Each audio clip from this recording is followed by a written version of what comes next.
Hello guys, magandang gabi sa inyong lahat and welcome back dito sa panibago nating video dito sa ating channel. This is Anthony, ang palagyan nyo na kasama dito sa ating mga kwentuhan at balitaktakan dito sa usapang RTL business. No? So, ngayong gabing ito guys, ang pag-uusapan natin ay yung mga dahilan kung bakit nalulugi ang ating mga small farms, no? So yan ang pag-uusapan natin ngayong gabing ito. So kung yan ang isa sa mga hinahanap mo, stay tuned, no? At magbabalik tayo pagkatapos lang ng maikling intro.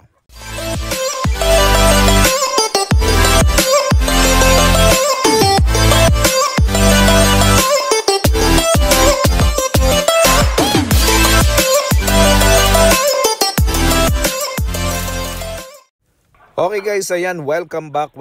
This is Anthony pa rin, ang palagi nyo nakakasama.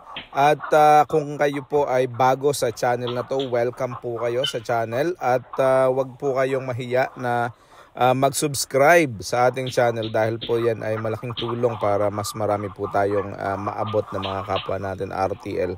Small time backyard racers para sa ating mga binabahagi na kwento, information at kung ano-ano pa. So i-click nyo na rin po yung notification button at nang sa ganun ay lagi po kayong ma-notify. Ayan. So salamat po. At ngayon pong gabing ito, katulad ng sinabi ko kanina, ay kung ang hinahanap nyo ay yung mga reasons bakit nalulugi ang mga small time farmers na katulad natin, RTL farmers, ay babahagi po natin at pag-uusapan natin yan ngayong gabing ito. No? So yan guys, unang-una, there are 5 reasons or maybe more, no, na pwedeng natin pag-usapan.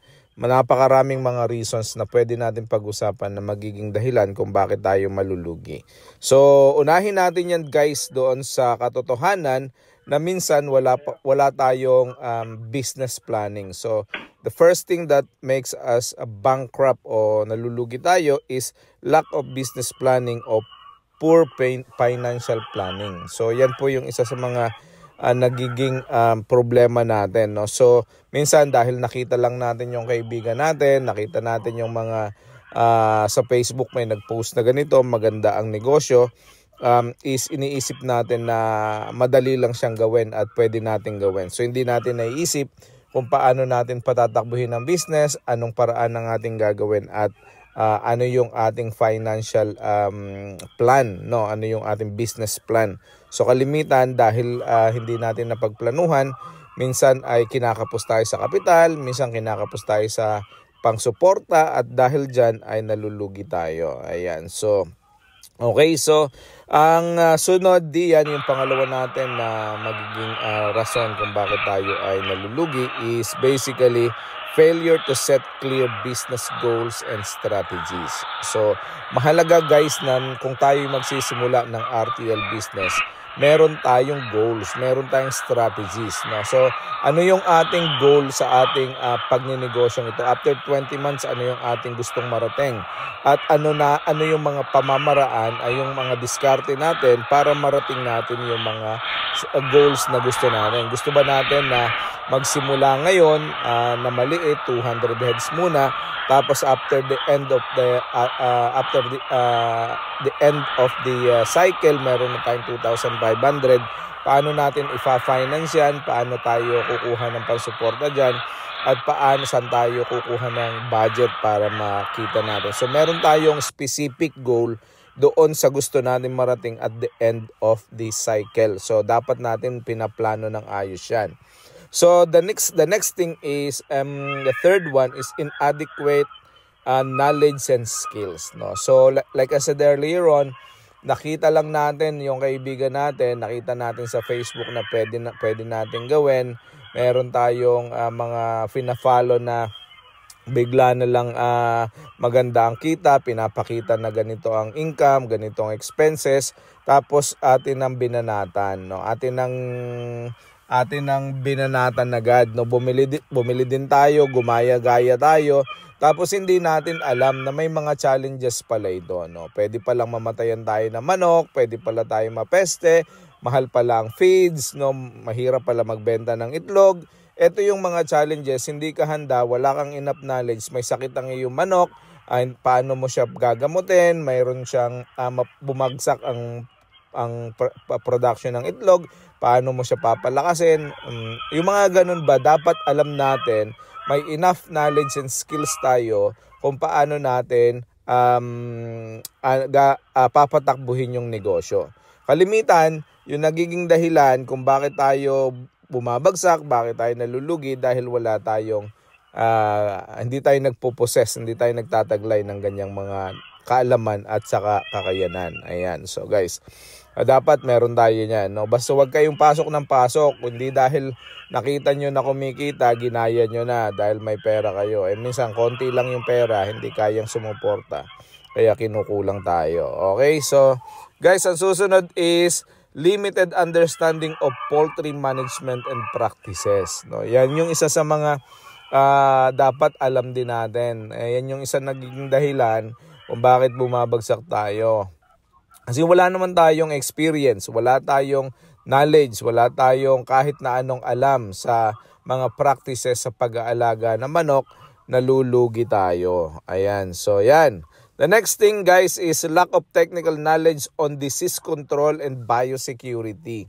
So, isa sa mga malaking factors kung bakit tayo ay malulugi is pagka tayo ay napeste, namatayan, nawalan naubos yung mga manok natin. Kasi isa sa livestock yung inaalagaan natin. So guys, yan yung kailangan dapat pinaghahandaan natin. Dapat equip tayo dyan. Dapat yung ating poultry na itatayo, meron talaga tayong biosecurity. Paano natin papalakasin yung depensa ng ating mga manok laban sa mga elements, no? So may mga ganyan talaga. So dapat ay highly knowledgeable tayo and meron tayo mga trainings kung paano natin ito lalabanan. Okay? So yan. Sunod, poor financial management, insufficient capital to sustain operation. Yan yung sinasabi ko din kanina pa, na bana tayo ng banat, hindi pala natin alam na hindi lang bibili ng manok, magpapatayo ng poultry ang puhunan. Meron pa palang operational cost, pambayad sa staff, pambayad sa kuryente, pambayad sa feeds, pambayad sa tubig, pambayad sa mga other operational cost. So dapat pinaghahandaan natin ito sa ating mga videos, ay ating pinag-uusapan at ating ini-explain na maayos, na dapat ay merong ang working capital at least more than a month. Kasi minsan ang mga itlog na binili mo, mga manok na binili mo ay hindi pa mangingitlog sa loob ng isang buwan. So we have to make sure na meron tayong supporting capital para sa mga ganitong issues, no? Yan, sa kapag may mga unexpected expenses tayo. So dapat iniintindi natin yan, dapat pinaghahandaan natin yan. Okay, so yan guys. Sunod natin na natitingnan is yung disease outbreak and biosecurity issues, which is basically atin ang pinag-usapan. Ayan, inconsistent feed quality affecting growth rates, lack of access to affordable high quality feeds. So minsan may mga binibili tayong feeds guys na mura lang. Akala natin okay na yon kasi akala natin nakakatulong sa atin yon. Pero ang problema, kapag mura, syempre you get what you paid for. So pag mura ang feeds, minsan kulang yan sa mga vitamins and minerals na kailangan ng ating mga manok para tayo ay bigyan ng mas maganda na production. At dahil hindi natin nagagawa yan, bumababa ang production, nagkakaroon tayo ng problema sa ganyan. Okay? So the next thing is basically high mortality rates. Yan. So maraming namamatay sa ating mga manok. So ganyan talaga ang ating dapat pinaghahandaan. Dapat ay hindi tayo dapat handa tayo na meron tayong mortality talaga. Pero dapat into a certain level. Dapat meron tayong certain expected mortality. Kung wala tayong mortality, mas maganda kasi hindi tayo malulugi. Pagka sobrang dami, 100 ng manok mo, tapos namatay 50, luging-lugi ka na nun. Yan. So The next thing guys is dapat alam na ang nagiging isang reason kung bakit hindi din tayo nagsasucceed sa ganitong business is yung difficulty of sourcing quality chicks feeds veterinary services. Minsan nakukuha natin medyo bata tapos medyo may sakit, hindi tayo nakakakuha ng quality ng mga manok. Sunod is yung supply chain challenges. Yan. So, bana tayo ng bana at hindi pala natin alam kung paano natin ibebenta yung mga itlog natin. Minsan dumadami na yung ating itlog. Minsan hindi natin maibenta, nabubulukan tayo. So, pag nabulok yan, lugi tayo syempre. Okay? So, minsan ang nagiging dahilan din is yung inadequate shelter and water supply. Minsan yun din daw yung reason bakit tayo nalulugi. Pagka gano'n, namamatayan tayo ng manok.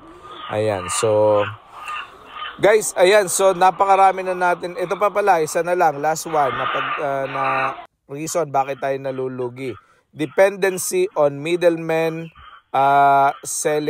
selling through. Yan. So, ang ating nagiging issue is hindi tayo nagbibenta ng ating itlog. So, minsan, dahil nagre-rely tayo sa mga middlemen, gusto natin mas madali pero mas maliit ang tinutubo natin. Kasi syempre, yung mga middlemen maghahanap pa ng cut yan at saka kukuha pa ng porsyento yan para mabenta nila. So, minsan, yan yung isa sa mga reasons bakit tayo nalulugi. Dahil tayo ay umaasa sa kanila.